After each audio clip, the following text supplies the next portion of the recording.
What's good, YouTube? It's your boy Rudy to Booty, and I'm back again with another reaction video for you guys today. And today, man, we're gonna be reacting to the first full day, the first full day of the 2020-2021 NBA offseason. Uh, and we started with a bang, y'all. Like, I'm not even gonna hold you, man. Like, I'm more of an NFL fan. So I'm still really entrenched in that, but you always gotta pay attention to what's going on in the NBA. And I mean, as you guys could see, like, man, we got some shit is going down. You feel me? But we got basically three things to talk about mostly. We got the Chris Paul trade that happened earlier today. I'm recording this at midnight, so it's actually what is that, the 17th. We got the Chris Paul trade that happened this morning.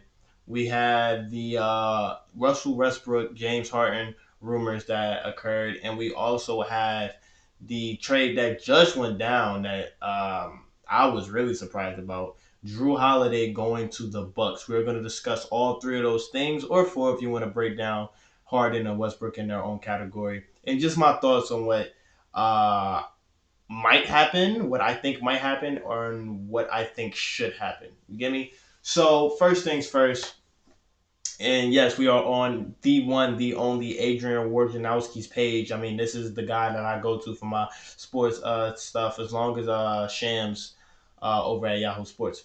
But all right, let's start. First trade of the day was Chris Paul and Abdel Nader from the OKC Thunder going to the Phoenix Suns for Kelly Oubre, Ricky Rubio, Ty Jerome. I never knew how to say this dude's last name. Jalen LeQuay, I think it's LeQuay maybe, and a 2022 first round pick, right? All right, my thoughts on it. Let me just read this bottom part right here. I haven't read none of this stuff, to be honest. The Thunder worked out Chris Paul, CAH reps, Steve Human, Ty Sullivan to get CP3 to a preferred destination. San Francisco partner. Okay, so my thoughts on it. I will say, bro, I think this is a great trade for the Phoenix Suns. I think this is a great trade for both sides, honestly, because I think at the end of the day, the best piece to come out of this entire trade, it might just be Kelly Oubre or Jalen LeQuay. I'm sorry if I'm butchering your name, bro, but that shit is French, and I am Guyanese. I am not Haitian. I do not know how to sound that motherfucker out. But yeah, I think those two have the best chance to probably be the better players, the better talents, the better value within like 5 years. You get me? Chris Paul to the Suns. I don't think that pushes them over the top in the West. To be honest, I'm gonna be completely honest with y'all. I think this is another first round exit, and I think best case scenario they make a run to maybe the second round, and get close, maybe to like a game 6 or game 7 game, losing out to one of the West elites to get to the Western Conference Finals. I mean, you just gotta look at the West right now. You have Golden State; they're gonna be coming back, and they're gonna be adding a top two talent in the draft this year. I think they should go James Wiseman, but we'll see when that comes. I'll do a review of the draft when it comes as well. Um, you got they might be having them, so you have the Golden State Warriors. You have the LA Lakers still; they're not going anywhere. Um, they just got Schroder, right? Yeah, I didn't even talk about the Schroder deal. I gotta find that on here as well. But they just got Schroder. You also got to worry about the Nuggets. The Nuggets aren't going anywhere. They're just getting more experienced. Having players like Bol, Michael Porter Jr., and Dozier just getting more experience, having that playoff grind and intensity instilled in them, so that next year it's going to be their second year going through that kind of stuff. So it's not going to be new to them. They're going to be used to it. You still have to deal with. Well, we don't know what the Clippers are going to be like. I mean, you would imagine it's still going to be Kawhi and Paul George, so that's still going to be a team that you have to deal with. What other teams? You have the Trailblazers you have to deal with as well. Um, we don't know about Houston yet, so that's going to be iffy. But yeah, with those five teams right there, and then I will throw in the Jazz as well. I think the Jazz are a very formidable team. They got a bad matchup with the Nuggets this year, and plus they did not have Bogdan Bogdanovic, who is kind of their second leading scorer on the team. So I feel like that was a team that really could have made some noise in the West too. So those are six teams. It's probably more, but I just don't feel like wasting too much of you guys' time going through every other team when we're supposed to be talking about the trades. Um, yeah, so that's six teams. You get me that I don't see Phoenix just getting past in the 7 game series with Chris Paul, Devin Booker, and Aiton being the guys. Especially when you give up a piece like Kelly Oubre, Rubio, and Chris Paul for a swap, you're gonna always win with Chris Paul. Chris Paul just he's naturally a better defender, better facilitator. He's basically Rubio on steroids. He's a better version of Rubio, and he has way more intelligence and IQ than Rubio does. So I love the pickup for the Suns, but it doesn't move the needle for them. It just kind of first round. They're gonna make the playoffs. They should make the playoffs. So I think that's a good move for them. But to give up Kelly Oubre and to give up LeQuay, is very unproven, but he just has a lot of talent, and I think he's gonna get a lot of playing time. They should, because I know Ty Jerome and Rubio are basically point guards. They should try to give LeQuay some minutes over there to try to build himself up and see what he can become. And then also, you just never know with these first round picks. You don't know what can happen with the Suns. Devin Booker could get hurt, God forbid, the season after that, and they just go through a slump. And now they probably finish top five. OKC has a top five pick now, just off of that. So first round picks are very valuable. If I had to give grades, I would probably say the Suns get a B plus, and the OKC Thunder, I would say they get a B plus as well. They're kind of going more into the rebuilding mode, but getting a piece like Kelly Oubre is very important. Him and SGA is going to be a problem. Um, I think they're going to make a little bit of noise. No playoffs for them. I wouldn't expect it. But I think this is more to rebuild, gather some assets, gather some pieces, and try to build it back, kind of like Boston did, similar to when they had Isaiah Thomas, Avery Bradley, and Jay Crowder. Okay, so we're gonna move up here, and I would like to get that Schroder trade if it's near. Oh, I didn't even see this. Wow. Okay, here we go.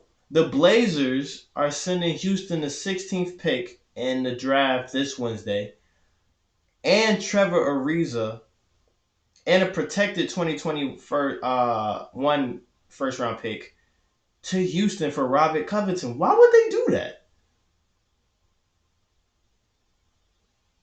Yeah, the Rockets are, I don't know, man. The Rockets are really shaky. Robert Covington is one of my favorite players in 2K, but just kind of in the NBA in general. Guy's a defensive, I don't want to say master or a beast, but he's really good defensively. Has the length at 6'9" to play small ball forward, and he's not even really like he's playing a small ball, especially in today's space and pace kind of NBA. And he can block shots. Man, he's one of the better 3-point shooters in the league. Yo, the trick again, yeah, this is a really good pickup for the Blazers. I give them a B plus as well. I don't like them giving up 2 first round picks, but at the same time, Robert Covington you plug him into that small forward position that they have right there. Who were they starting? I can't remember who they were starting this playoffs. It was Lillard, McCollum. Uh, who else? It was Lillard, McCollum, Carmelo, Nurkic, and I think it was Zach Collins. If you have him taking that 3 spot, and or you move him to the four, play Carmelo at the three, or you move him to the three, and have Zach Collins take the four, Nurkic take the five. You have Hassan Whiteside off the bench and Melo off the bench, or however you want to play that. Having him on the team, bro, as just a wing defender who can shoot threes is going to be insane. Um, this is the type of trade that gets Portland to solidify a top five seed if everybody stays healthy, and they play the same way like they did in the bubble. And Damian Lillard kind of is really fighting to prove that he's the best point guard in the league. Wow, this went under my radar. I did not even see this. This is a big trade. I'm gonna give the Blazers a B plus for this, and I'm gonna give Houston. I don't know what they're trying to do, so I'm gonna have to give them a C, maybe a C minus, because Trevor Ariza is still a decent player, but this is one of those trades where are you really serious about winning? Because this is not a winning trade. You don't get rid of a player who is like Trevor Ariza, except he's better than Trevor Ariza. He may not have the same amount of IQ as Ariza does, but he's faster, he's more athletic, and he just does what Trevor Ariza does better. And you just gave him away to get two picks, first rounders. But I don't know about that one. Yeah, I might have to give them a C minus for that. So B plus for the Blazers, C minus for the Rockets. Let's go up. That is so crazy. It's post draft, so it's not official yet, but I just saw that. That is so crazy. I do not like that at all for the Houston Rockets. Okay, so let's get into James Harden. All right, honestly, before we get there, let's just finish this Bucks trade right here. Let me get the official package for him. Yeah. Okay. So basically, I don't think he tweeted after this. Yeah, it's just this. Okay. So the New Orleans Pelicans will be trading Jrue Holiday to Milwaukee for Eric Bledsoe, George Hill, and three first round picks. For Milwaukee, I'm going to give them a C plus. I love the acquisition of Jrue Holiday. I think Jrue Holiday is just he is one of the best defenders in the league. Hell of a ball handler, hell of a facilitator, hell of a just a leader on offense, and he'll be going back to the East. When he was with the Sixers, he was a problem. He was really a problem. Once he got to the Pelicans, it took him a little minute to kind of get into his groove, but once he settled in on being like an 18 point, 5 rebound, 6 assist guy with 2 steals a game, like he's just been under the radar so much because especially in the West with all the talent that they have over there. But I love the pickup for them, but giving up 3 first round picks when I don't feel like they're going to be able to keep Adetokounmpo at Giannis, when I don't feel like they're gonna be able to keep Giannis, I don't know about that, man. You kind of just gave up your future because now if Giannis was to leave, you get me. This is gonna be you're asked out. What are you doing? What do you have? For the Pelicans, you get Eric Bledsoe, who can basically do the same things Drew Holiday does. It's not at the same level. George Hill, who's has the experience, has played in the finals, was I think one of the best 3 point shooters last year, if I'm not mistaken. And you get 3 first round picks, so you continue to build with a young core of Brandon Ingram, Zion Williamson, Lonzo Ball, Hart. Like, nah, I would give them. I would give them an A minus. I feel like they kind of got a better player, a younger player for them, but 3 first round picks, you can't scoff at that. Especially if the Bucks, if they lose Giannis, man, like those are gonna be top 10 picks every year. So I might bump, yeah, A minus. Hey, I give him an A. I give him an A. I give him an A. I'm not gonna be as hard. You basically traded Drew Holiday for a poor man's Drew Holiday. If you want to look at Eric Bledsoe like that, I don't. But it's just they're kind of the same. It's just Drew Holiday's better, and you get George Hill, who can be a veteran point guard off the bench. And then you can play Lonzo at the two, or however you want to do that. It doesn't really matter in today's small ball thing. But yeah, man, I like that. I like that trade for the Pelicans a lot. And Milwaukee, this is really their we have to win because I think they understand now if they cannot compete for the Eastern Conference Finals, if they cannot get to the NBA Finals, Giannis is gone, and this is what you have to deal with. So this is a move that they felt they had to make. It can turn out great and start the dynasty that they've been looking for, or just get the ring that they've been looking for. But if I had to bet, man, I have to see real improvement from Giannis in the playoffs, and that's just something we're not going to be able to see until April or May. So we don't know. Now let's go back to James Harden.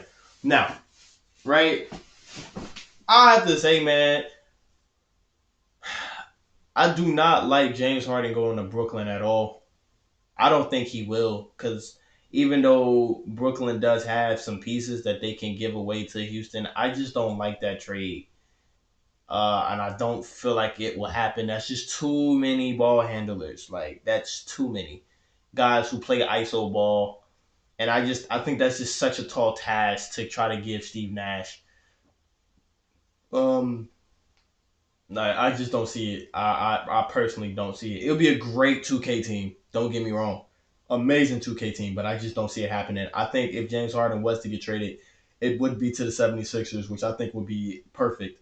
Ben Simmons could be kind of a secondary ball handler, similar to what Chris Paul or Russell Westbrook was in Houston. It would just basically play like he's playing with a younger, bigger.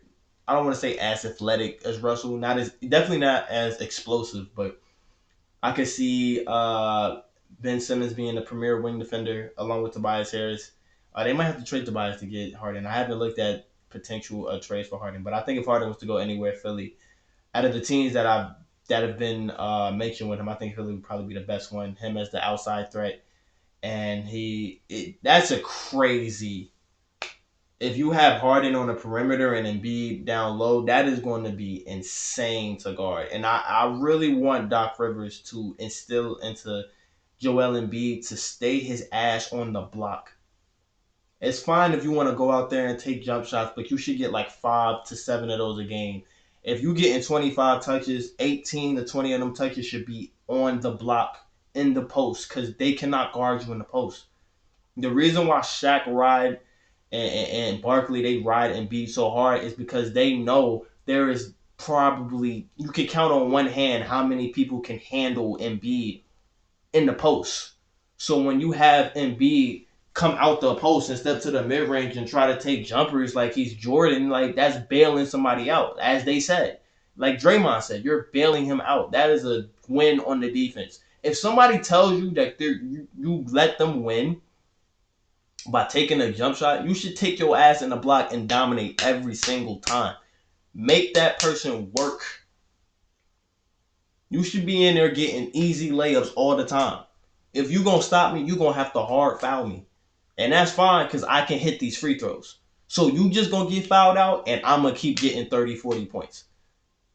So I hope Doc Rivers puts that into Embiid because a lot of Sixers fans don't like saying that shit. They just more focus on who should we get rid of. If you get Embiid and tell him to stay in the fucking block and you tell Ben Simmons to learn how to shoot. I don't care what percentage you're going to shoot. Shoot that shit. You shoot. I don't care if it's 20, 30, 40, 50. Shoot. Just shoot the ball. If I can't shoot. Well, I don't want to say I can't shoot for shit, but I suck at basketball. If I am playing on the park with just random niggas and I walk up to the 3-point line and a nigga fall off me back to the fucking pit, I don't give a fuck if I miss every time. I'm shooting that bitch. And if I feel like I can't hit the 3-pointer, I'm at least take 2 steps in and then take the mid-range. My nigga, what is you going to practice for? And you still can't shoot. And it's not even like he can't shoot. He just refuses to shoot. It is mind-boggling to me. But hey, man, you feel me? It's that nigga life. But if he don't shoot, bro, y'all never gonna win shit. And this is me talking to Sixers fans. Y'all not gonna win shit if he don't ever learn how to just shoot the ball. Fuck a respectable jump shot. Just shoot it, bro. You're not even shooting. You are letting people pussy you, like straight up. But yeah, man, I don't see that for Harden. I feel like no matter what happens, I think James Harden is going to probably stay in Houston. I think he just has so many ties to that city. He's cool with Travis. if you know James Harden or you heard the rumors or the Twitter memes, you know how much he cares about the strip clubs and all that shit, man. I just feel like Houston and James Harden is a match made in heaven, and I really hope he doesn't go anywhere. I want him that to be his team, and maybe they can just rebuild around him a little bit better. Um, I don't agree with them getting rid of Daryl Morey, but at the same time, you know, they've been swinging for the fences every year, and every year the same thing happens. Um, I think we just kind of know what kind of player Harden is, man. And it's not no disrespect to him, but he's just a guy that he will never be able to win a championship as he plays the way he's playing. And I don't want him to leave Houston to get better or learn that somewhere else. I just feel like he just has to have the right players on his team to get better. If he was ever going to do it, it would have been the 2 years where Kevin Durant, the first year when they were up 3-2, and they had Game 7 in Houston and they missed like 27 straight threes. Or the next year when they were up 3-2 again, or what I can't remember, but I remember Kevin Durant couldn't play in two of those games and they lost both of them. So I think we just know what Harden is. He's a regular season maniac. He's gonna put up all the points. He's gonna get out the first round, but once the second round comes and he goes against an actual team that can compete for a title, like it's clip. You feel me? This year was just a bad matchup, but I want him to stay in Houston. As for Westbrook, as for this year, I would like to see them run it back. Maybe get a couple better players. But to me, I don't see any better place for Westbrook than in New York. I think New York and Westbrook are a match made in heaven. That's a guy, he can go to a team that is in need of a makeover, that is in need of glitz and glamour, in need of a superstar, where the city's gonna love him. But at the same time, even though this is New York, I feel like he could get away with not winning. Over time, they're going to turn on him, but I feel like he can get away with not winning. What he was doing in OKC, he can do that in the city. And that's going to be good enough to get him to the playoffs. And it may be good enough to get him out of the first round, to at least get to the second round. Especially if they just put the right amount of pieces around him. Because I think players do want to play with Westbrook, especially if you're a shooter. You're going to want to be on the corner when Westbrook drives and they try to come ahead. She can pass it out to the corner or whatever. So I do feel like players will come to New York. I don't know about that ownership, though. The ownership is going to be the real killer. But, you know, if we're talking fashion, the grittiness, the appreciation for the dirty work, for the small things in players' games that they can offer. Like my father is a Knicks fan, and I watched a couple Knicks games where people were giving standing ovations to Jerry Jeffries, and he finished the game with 4 points and 4 rebounds. But just all the other little things that weren't showing up on the stat sheet that game, he was doing, and people peep it and they notice it. Knicks fans, as the pride and the press as they are some of the most attentive and appreciative fans they are in the league that we have. So I feel like they would appreciate what Westbrook would bring. And again, that's not something where he has to bring a championship because I don't think he will. But as long as he goes there and can kind of just bring them back to relevance, just ever so slightly, I can see that happening. I don't know how long this video is, man. I just been kind of talking a little bit. But let me just get this last trade, which was Schroder going to the Lakers. I just want to know exactly what the Bruce Brown. That's maybe it comes up to be like he's an important role player or Musa for the Pistons. But I mean, that's kind of an afterthought with everything that's kind of happened the last couple days. Let me just see if I could find it. Here we go. Yeah, what is the deal though?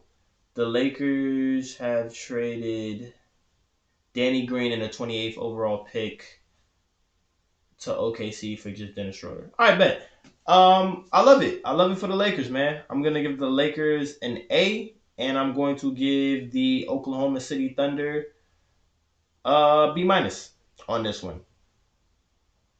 Danny Green, I think, is going to have a bounce back season. I would hope. He doesn't have playing for the Lakers, man. I think is a lot of pressure. Like when he was doing that for San Antonio, yes, they were competing for titles, but it's San Antonio. People are not gonna kill him if he has a bad game. Yes, he was playing for the Raptors, and the Raptors were competing for a championship and won a championship. He won one in San Antonio too. You feel me? But yeah, he was competing in those games, and they were very pressure, big pressure moments. But if he has a bad game, people are not gonna kill him. They're gonna talk bad about him, but they're not gonna kill him. The Laker fans, they're gonna kill you. You have a bad game, they on your ass. And if you can't handle it and you have another bad game, now they even more on your ass. And if you have another bad game and you can't handle it, they're gonna be even more on your ass. And this is gonna be a snowball effect that's gonna continue and continue and continue. And you can have a good game every once in a while, but they're not gonna love you still. They still gonna be in your ass. Like, all right, good. You did this game. You did good this game. You feel me? Good game on Thursday. Let's see what you do on Friday now. And if you come out and you shoot like 2 for 9, oh, they back on your ass now. You get me? I feel like he just couldn't handle that. Honestly, he just could not handle that. So I think now that he's going to OKC and he's going to be playing for a team where they're not really competing for anything. If anything, they're just more competing for pride. But they're kind of going full rebuild right now.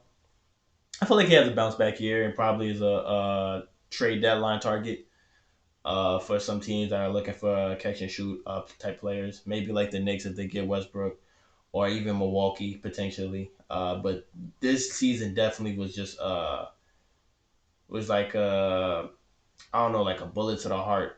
Like this really destroyed his confidence, and I hope he gets that back. But Schroder going to the Lakers, I mean, I hope he can deal with the glitz and the glamour.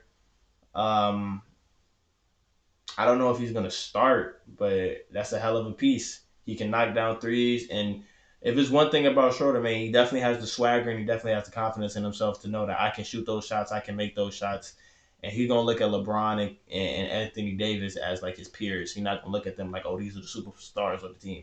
He's gonna look at them like I can make the same shots they making, and whether that's gonna be a good thing or a bad thing is what we're gonna all come to find out. But I like it, man. I'm gonna give them a. What I gave him an A for that. Yeah, I gave him an A for that, man. You gave him the 28th overall pick. That can turn out to be something impressive, but I don't think the Lakers were going to use that guy anyway. Let's just be honest. LeBron doesn't play with young players. Like, it is what it is. Now that he has like control over like teams and shit, since he's been in Cleveland, once he came back to Cleveland, he was just kind of like, yeah, I'm not rocking with no young players on my team. It's either you've been there and you did that, or you can ride the bench. You get me? So I like it.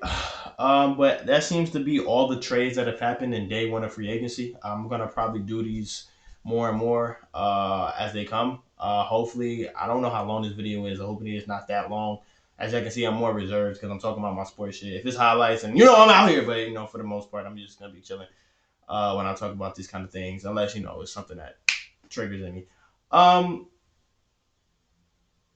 But that's gonna do it for today's video, guys. Tell me what your thoughts is on these trades. Do you agree with my grades? If not, put it in the comments down below. Make sure you smash that like button. Please subscribe, man. I'm trying to get to 100 subscribers and then get to 200, then 500, then 1,000. Small steps, but we got to get to 100 first. Let's just get to 50 first. Again, I've been sitting at like 29, so